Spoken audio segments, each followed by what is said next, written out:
आज एक कार्यक्रम अभी खूबसूरत कार्यक्रम रखा गया है, तो मैं चाहता हूँ एक बार जोरदार ताली बजाइए आप उससे टीम के लिए।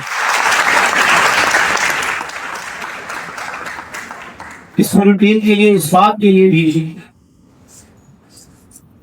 कि बिना किसी लालच के, बिना किसी भेदभाव के ये तमाम जिले के बच्चों को हम उठाते हैं, उनकी हौसला अफजाई करते हैं। कितना बड़ा कार्यक्रम मैं समझता हूँ बहुत चंद लोग कर पाते हैं। अभी कुछ देर में हमारे बीच हमारे जिले के जिलाधिकारी महोदय यहाँ मौजूद रहेंगे, वो आपको सम्मानित करेंगे,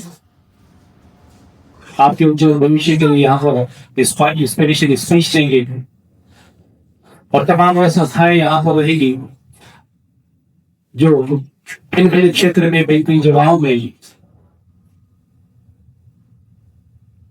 आपके फ्यूचर के लिए, आपके भविष्य के लिए कार्य कर रही है। मैं हमेशा बच्चों से एक बात कहता हूं, और खासकर आजकल के समय में, कि जितनी मुश्किलें, जितनी परेशानियां आपको इस समय में आएंगी और उन परेशानियों का, उन मुश्किलों का जितने सरल तरीके से और जितनी हिम्मत से आप सामना करेंगे, यकीनन आपका जो आने वाला समय है, आने वाला टाइम है, आने वाला भविष्य है, उतना ही उज्जवल होगा। मुन्ना साहब का मुझे शेर याद आ रहा है कि माना के अंधेरा घना है, माना के अंधेरा घना है, दिया जलाना मगर कहाँ मना है। कोई गया इस दिए को जलाकर रखिए और इस दिए की रोशनी में अपने मोबाइल की स्क्रीन रोशनी पर मिलाने मत दीजिए, क्योंकि आजकल जो सबसे बड़ी हरकत, सबसे बड़ा जो बाधा है, वो हमारा स्मार्टफोन, हमारा मोबाइल करता हो। और ये आप सब लोग भली भांति जानते हैं, हम सब लोग जानते हैं। कोरोना काल से लेकर अब तक का सबसे बड़ा डिसएडवांटेज ये रहा है कि टीचर्स ने, माता पिता ने परमिट कर दिया कि आप लोग सभी सोशल साइट्स पर रहिए, और वो मजबूरी भी थी। लेकिन जिन बच्चों ने उस मजबूरी को अपनी शिक्षा से, एजुकेशन से जोड़ दिया, वो न सिर्फ कामयाब रहे बल्कि उन्होंने नाम रोशन किया। और जिन्होंने इसको सिर्फ मनोरंजन का साधन बना लिया, वो अपनी जिंदगी से भटक गए। कई सारे ऐसे उदाहरण, ऐसे एग्जाम्पल हमारे सामने आते हैं। एक बच्चा हमारे पास कुछ दिन पहले मैंने देखा, उसको वो मेडिकल की तैयारी कर रहा था, नीट की तैयारी कर रहा था। उसने अपने जीवन के 8 साल नीट की तैयारी में लगाए। देश में कोविड का टाइम आया, कोरोना काल गया, और उसका कहना यह था कि मैंने स्मार्टफोन को टच भी नहीं करा।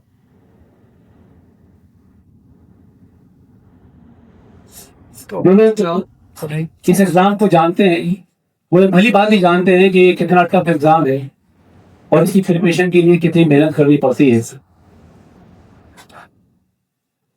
घर में उनके यहाँ वेल्डिंग का काम होता है, गरीब परिवार है। उस सब के बावजूद भी उसने ना किसी रिश्तेदारों की शादी को देखा, ना मेहमान को देखा, ना उसने स्मार्टफोन लिया, और 720 नंबर में से 250 नंबर, 250 नंबर से उसने शुरुआत करी, और लास्ट ईयर में उसने मेडिकल कॉलेज निकाला, गवर्नमेंट मेडिकल कॉलेज। तो ऐसे दादा ने कितने उदाहरण हमारे सामने, जिससे एक बात साफ होती है कि आपका अगर गोल और आपका अगर जिंदगी का मोटिव फोकस सामने है, तो फिर आपको कोई डिगा नहीं सकता। वो कितनी भी अलग अलग तरह की बाधाएं, और आज के दौर में भी सबसे ज्यादा अगर कोई आपको समझता है, न वो आपके माँ बाप समझते हैं, न वो आपके दोस्त समझते हैं, न आपके टीचर समझते हैं। अगर सबसे ज्यादा कोई आपके बारे में जानता है तो वो आपका मोबाइल है बेटा, ये हकीकत है। मैं खुद चूंकि इसी फील्ड से हूँ, कंप्यूटर फील्ड से मैं हूँ, 35 सालों से मैं बच्चों को शिक्षित कर रहा हूँ। आपके सोने से लेकर आपके जागने तक, आपके जागने से लेकर आपके सोने तक पूरी दिनचर्या, न सिर्फ दिनचर्या बल्कि आप क्या आगे करने वाले हैं, सुबह उठते ही क्या आप पहला स्टेप करेंगे, क्या आपके माइंड में आ रहा है, वो सब आपको पता है या आपके मोबाइल को पता है? ये मैं इसलिए कह रहा हूं क्योंकि ये सर्वे हमने करा। जितनी भी सोशल मीडिया है साइट्स हैं, उन सभी ने आपको कैप्चर कर लिया। अब आप मोबाइल तो नहीं चला रहे, अब मोबाइल आपको चला रहा है। आपको क्या करना है वो आप तय नहीं कर रहे, अब ये मोबाइल आपको क्या करा रहा है कि आप सुबह उठ के सबसे पहले स्क्रॉल करेंगे, तो स्क्रॉल में जो आपने नाइट में सोते हुए उसको सर्च किया है, सबसे पहले स्क्रीन पर वही आए। आता है या नहीं आता है? इनफैक्ट अगर आपका मोबाइल रखा है और आप दोनों को बात कर रहे हैं और 3 या 4 बार आपने किसी वर्ड को बोल दिया, उसके बाद आप अपना मोबाइल उठाइए, आप देखेंगे आपके